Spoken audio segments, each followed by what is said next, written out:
Olhe para baixo. Olhe atentamente para as rachaduras na sua calçada, para as bordas do asfalto escaldante, onde absolutamente nada mais parece ter força para sobreviver.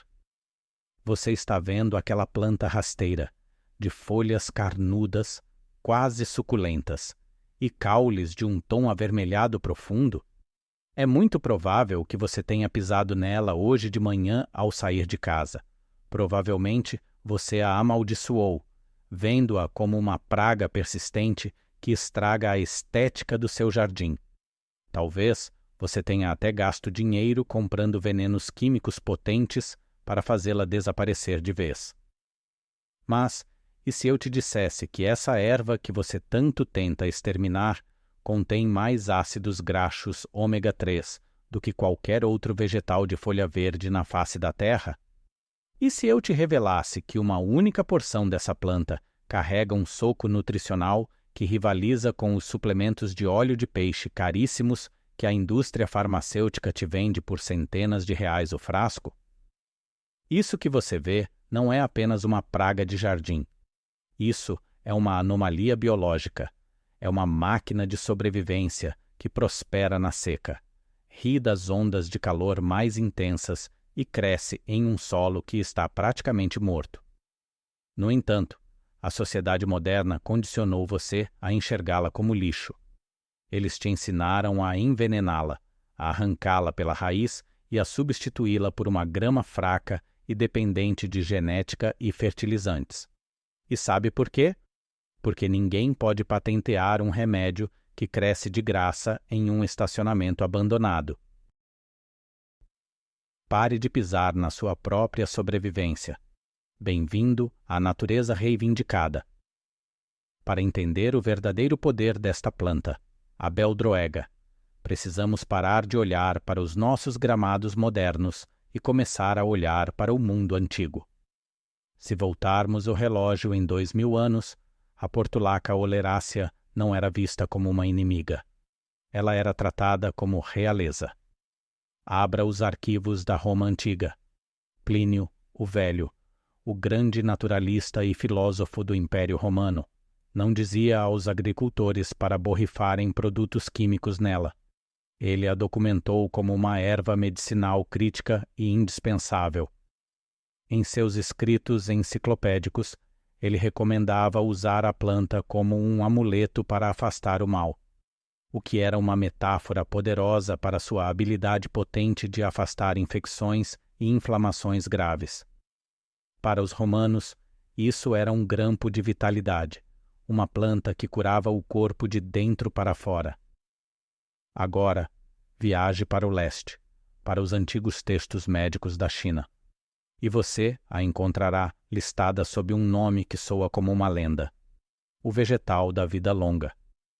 A medicina tradicional chinesa não a tratava como uma erva daninha a ser erradicada. Eles a colhiam para resfriar o sangue e tratar a disenteria quando nenhum outro remédio estava disponível.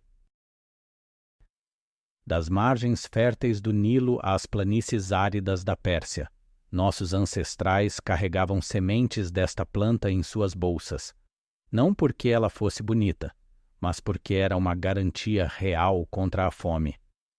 Por milênios, a humanidade e a beldroega tiveram um contrato silencioso. Nós espalhávamos suas sementes e, em troca, ela nos dava nutrição densa e medicina durante os meses mais quentes do ano, justamente quando todas as outras culturas murchavam e morriam. Ela era a rede de segurança definitiva. Então, a pergunta que você deve se fazer é a seguinte: como uma planta que já foi o vegetal da vida longa se tornou a erva daninha mais odiada do mundo ocidental? Em que momento decidimos trocar um superalimento gratuito e poderoso por um gramado tóxico e perfeitamente aparado? A resposta reside em um momento específico da história, quando paramos de confiar na natureza e começamos a confiar cegamente nos produtos químicos. O apagamento da beldroega não aconteceu por acidente. Não foi porque a planta subitamente se tornou tóxica e nem porque encontramos fontes de alimento melhores. A morte deste superalimento foi um dano colateral calculado da era industrial. O ponto de virada pode ser rastreado até os anos imediatamente após a Segunda Guerra Mundial, especificamente por volta de 1947. A guerra havia acabado e as empresas químicas que fabricavam agentes biológicos e explosivos precisavam desesperadamente de um novo mercado. Elas encontraram esse mercado nos subúrbios em expansão. Um novo ideal foi vendido ao público: o tapete verde imaculado e ininterrupto, conhecido como o gramado perfeito. Para alcançar esse símbolo de status de monocultura, a natureza precisava ser domada à força. Empresas gigantes começaram a comercializar agressivamente herbicidas químicos, como o infame 2,4-D. Mas para vender uma arma, você primeiro precisa criar um vilão. A beldroega tornou-se o inimigo público número 1. Por quê? Porque ela era incontrolável. Ela não precisava dos fertilizantes deles. Ela não morria facilmente. Ela quebrava a uniformidade da grama verde que eles estavam tentando vender. Ela era um lembrete constante de que a natureza é bagunçada, selvagem e, acima de tudo, gratuita. Uma campanha massiva de marketing deu uma nova identidade a essa fonte de alimento milenar. Eles não a chamavam mais de vegetal da vida longa. Eles a chamavam de erva nociva. Eles ensinaram uma geração inteira de pais de família que um bom proprietário de casa mata a beldroega assim que a vê. Paramos de enxergar comida e começamos a enxergar uma falha no nosso paisagismo. Por 70 anos, despejamos bilhões de litros de veneno em nosso solo para matar a mesmíssima coisa que poderia nos salvar. Envenenamos a terra para proteger uma grama que não podemos comer, apenas para depois termos que dirigir até a farmácia para comprar suplementos sintéticos e tentar substituir os nutrientes que acabamos de assassinar em nossas próprias garagens. É a ironia suprema do consumidor moderno. Mas, enquanto estávamos ocupados tentando exterminá-la, os cientistas começaram a perceber que cometemos um erro terrível. A botânica e a biologia modernas estão finalmente alcançando o que os antigos já sabiam. E os resultados são humilhantes para a indústria química. Pesquisadores da Universidade de Yale estudaram recentemente a beldroega e descobriram algo que, teoricamente, não deveria ser possível. Eles a chamam de anomalia biológica por um motivo fascinante. Veja bem, a maioria das plantas escolhe um caminho evolutivo único, ou elas usam a fotossíntese C4, como o milho e a cana-de-açúcar, o que permite que cresçam rápido sob o sol forte, ou elas usam a fotossíntese CAM, como os cactos e suculentas, o que permite que retenham água e sobrevivam no deserto mais árido. A beldroega não escolhe. Ela faz as duas coisas. Ela é uma das raríssimas plantas na Terra capaz de alternar seu motor interno dependendo do ambiente em que se encontra. Quando a água é abundante, ela opera como uma cultura de alto desempenho, gerando quantidades massivas de energia. Mas no momento em que o calor sobe e o solo vira poeira, condições que matariam sua alface, seu espinafre e seu milho, a beldroega vira uma chave interna. Ela entra em um modo de hibernação ativa, fechando seus poros durante o dia para prender a umidade e abrindo-os apenas à noite para respirar. Os cientistas de Yale descrevem isso como uma adaptação evolutiva inovadora que torna a beldroega quase indestrutível. Ela é uma hacker biológica. Ela não apenas tolera a seca, ela se alimenta dela. E por causa desse mecanismo de resposta ao estresse, a planta concentra nutrientes de forma absurda para se proteger. É daí que vem os ômega 3. Ela não é apenas uma folha, ela é uma bateria densa de energia de sobrevivência. Ela contém ácido alfa-linolênico em concentrações mais altas do que alguns óleos de peixe, junto com vitaminas A, C e, além de minerais essenciais como o magnésio. A ciência é inegável. A planta que cresce na rachadura da sua calçada é tecnologicamente mais avançada do que as culturas geneticamente modificadas nos campos e mais nutritiva do que os vegetais apodrecendo na sua geladeira. Os antigos estavam certos. As empresas químicas estavam erradas. Agora que você conhece a verdade, aquela placa de concreto na sua garagem parece diferente. Não parece? Não é mais um sinal de negligência ou falta de cuidado. É uma farmácia viva. Mas conhecimento sem ação é inútil. É hora de reivindicar o que foi roubado de você.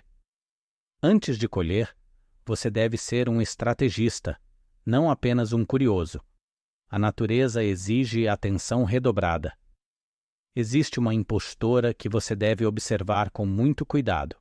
Uma planta chamada erva de Santa Luzia, ou eufórbia. Ela cresce rasteira como a beldroega, mas ela é tóxica. O teste é simples e exige que você suje as mãos. Quebre o caule da planta. Se você vir uma seiva branca e leitosa, pare imediatamente. Aquilo é a eufórbia. Aquilo é veneno. Não toque nela. Mas, se a seiva for clara como a água, você encontrou o ouro. Você encontrou a beldroega. Colhê-la é um ato de rebeldia silenciosa. Você não precisa desenterrá-la. Lembre-se, esta planta é uma sobrevivente nata.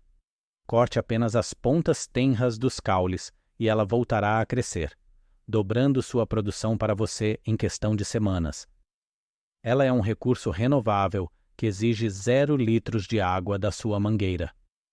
Traga-a para dentro de casa. Lave bem a poeira do mundo moderno. Você pode comê-la crua e ficará surpreso. Ela não tem gosto de mato amargo. Ela tem um sabor crocante e levemente ácido, quase como um pepino com um toque de limão. Ela proporciona uma explosão de hidratação limpa. Coloque-a em saladas para substituir aquela alface sem graça comprada no mercado. Jogue-a em sopas para servir como um espessante natural, exatamente como os antigos faziam. Ou bata em smoothies para obter aquele reforço de ômega 3, sem o retrogosto de peixe que os suplementos deixam. Ao fazer isso, você está fazendo muito mais do que apenas economizar em uma refeição. Você está quebrando o ciclo vicioso de dependência. Cada vez que você colhe beldroega de sua própria terra, você está economizando dinheiro real. Você está reduzindo sua dependência de uma cadeia alimentar industrial frágil e cara. Você está se recusando a borrifar veneno no lençol freático. Você está olhando para as rachaduras no asfalto e enxergando vida onde outros veem apenas ruína.